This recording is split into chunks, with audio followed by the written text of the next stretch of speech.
Hello. So, welcome to our math lesson. We are on page 177. If you don't know that already, we're on page 177. We're going to learn about adding fractions.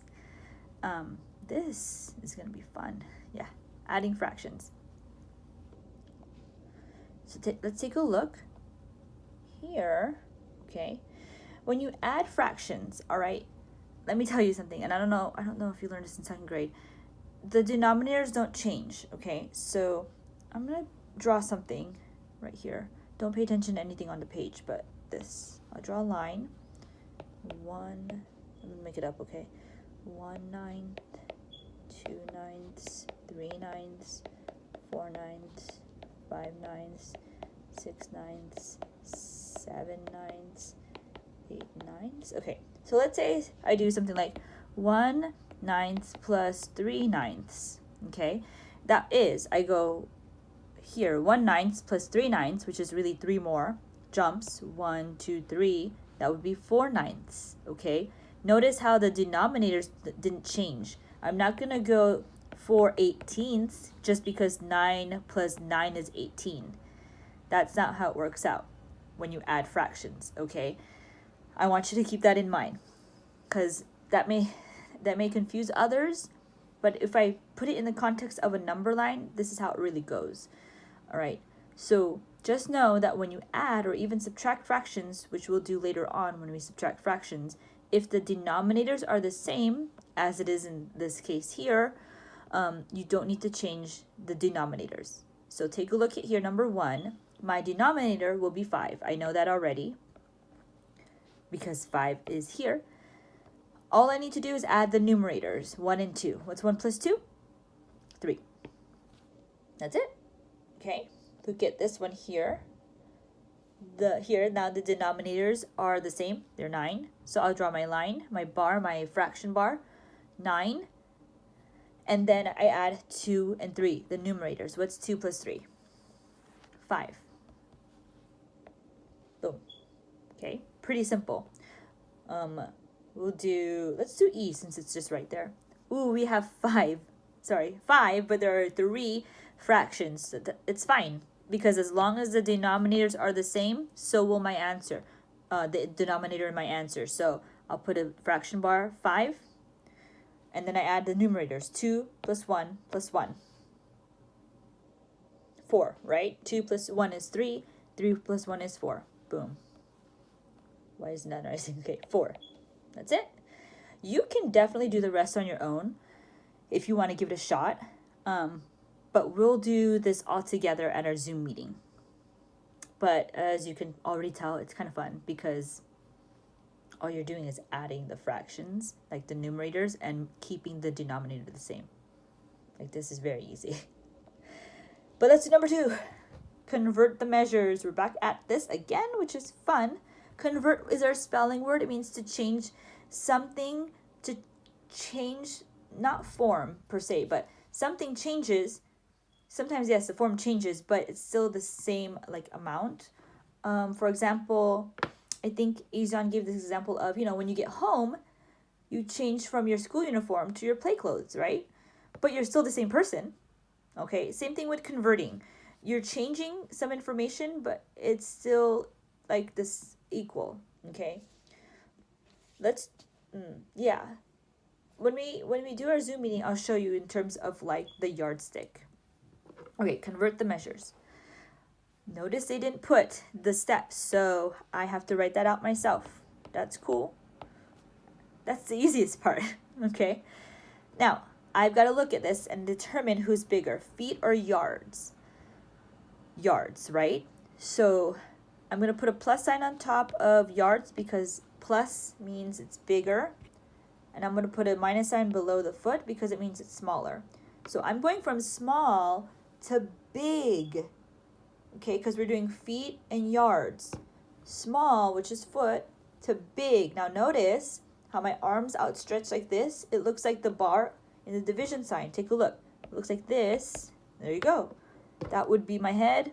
That would be my stomach, right? I don't know. So, like that. Okay? So, from small to big, I would be dividing. Then I'll put an S for my special number. And then you have to ask yourself, how many feet are in a yard? How many feet are in a yard? 3. I hope you remember that. So now I do 60 divided by 3. Ooh, some long division. I'm going to rewrite this somewhere where there's better spacing. 60 divided by 3. And like I said before, it's very important that you write this neatly. You don't want to go all over the place and be sloppy, especially since I know there's room to be sloppy, but we're not like that, right? We're not. We've learned how to color within the lines and how to write within the lines. So let's do that here in math. 6 divided by 3, we'll bar the 6. 6 divided by 3 is 2. 2 times 3 is 6. 6 take away 6 is 0. Then I've got another 0. But 0 divided by anything is nothing. It's 0 again. So 0. 0 times 3 is 0. 0 take away 0 is 0. So my answer here is 20. So I'll put 20 in the blank. We're going to do B and C on our own, but if you want to try B and C on your own, that's good. I know it was on the test last week. And if you don't, that's okay. But at least, put the steps down first so that we don't have to take up too much of our time at our Zoom meeting to do that, all right? Okay. So for sure we'll do numbers 1, most of number 1 at our Zoom meeting, and then 2, B, and C at our meeting. Okay. Circle the larger fraction. Now, I know this was on the test last week. I'm going to first look at the denominators, okay? For A, it's the same. So, since the denominators are the same, I'm going to look at the numerators. What's going on? Okay. 4 and 3. Who's bigger? 4 or 3? 4. Okay. Letter B. I'm going to look at the denominators, the bottom number. Who's bigger? No one, really, because they're the same. That was a trick question. Okay. But now that I know the denominators are the same, I'm going to look at the numerators. Who's bigger? 3. So that means I'm going to circle 3/10. Okay, here. 1/4 or 1/2? Oh my word, the denominators are different. Now, even though you're thinking 4 is bigger than 2, okay, 4 is really smaller in terms of the world of fractions. And I'll draw that. So watch what I draw here. Okay. I'm going to color in 1/4. I'm going to color in 1/2. And if these were pizza slices, obviously which one would you want? The 1/2. It's bigger. So I'm going to circle 1/2. Now take a look at D. Very similar. 1/3 or 1/2. So the denominators are totally different. Okay, and you're thinking, but 3 is bigger than 2. Yes, in the real world, 3 is bigger than 2. But in the fraction world, we're looking at 1/3 and 1/2. So let me draw this again. In terms of circles, this is 1/2. This is 1/3. For 1/3, you might get this part of the pizza. But for 1/2, you would get this part of the pizza. And that's bigger. So 1/2 again is bigger. Alrighty. Number 4. Sophia's family buys 5 pounds of apples per week. Wow, I wonder why. How many pounds of apples will they buy in 52 weeks? Oh, that's a whole year. Okay. Excuse me. I'm going to draw something in the workspace, okay? Excuse me. I like a calendar, pretend. This is a whole week. Okay. There are 7 days in a week, as you know. Okay, so that's 7 days.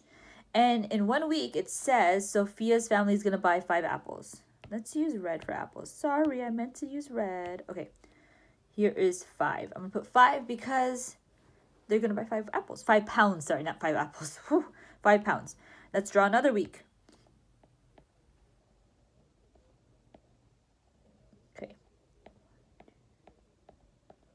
Okay. And again, they're going to buy 5 pounds of apples. I can draw 52 of these, but I don't have room. So instead, or I can do this. 5 plus 5 plus 5 plus 5. I can do that 52 times. You want that? No, because again, you don't have room. So I'm going to show you a shortcut way, which is really the 4th grade way. Since there are 52 weeks, all right, and you're going to buy 5 pounds of apples per week, you're going to multiply. You're not going to add, okay? Because if you add that, if you get 52 plus 5, you get 57 pounds of apples. We're looking at how many pounds of apples for the whole year, okay? So 52 times 5. What's 2 times 5? Someone said 10. Good. That was quick. 10. 5 times 5 is 5, 10, 15, 20, 25. 25. Plus the extra 1 is 26. So Sophia's family is going to have 260 pounds, okay, because this is how many pounds, of apples at the end of 52 weeks, at the end of the year. They must own like, I don't know, a pie baking restaurant or something. So to make all apple pie, I don't know. All right, letter B. The bakery made 90 hot dog buns. They divided them evenly into packages of 6. All right. I hope you saw the big clue word here. Divided. They're telling you what to do. They divided. There you go. So let's do that. 90 divided by 6. When that word pops up, you can just already know, boom, I'm going to divide. Okay. So I hope you have that written down. 90 divided by 6. We're not being sloppy. We're not going to hurry. Again, if you need to pause or rewind just so that your work is neat, totally fine with that. 9 divided by 6. 1. 1 times 6 is 6. 9 take away 6 is 3. Drop to 0. 30 divided by 6. Okay, so I've got to remember my 6 times tables. 6, 12, 18, 24, 30. 5. 5 times 6 is 30. 30 take away 30 is 0. Now, I know I went over the box, but at least I'm not sloppy outside the box. So my answer is 15. So they're going to make 15. And what am I looking for? Cookies, panda bears, pizzas, packages. I'm looking for 15 packages. So I'll write 15 packages. Okay. Now, the rest of your job is to do number 5, 6, and 7. But of course, like I said, we're going to work on this at our Zoom meeting. And here's your seat work. Ta-da! All right then, 3rd graders. Thank you very much. I hope you watched the language video, and I also hope you finish your tests and quizzes on Jupyter. See you later.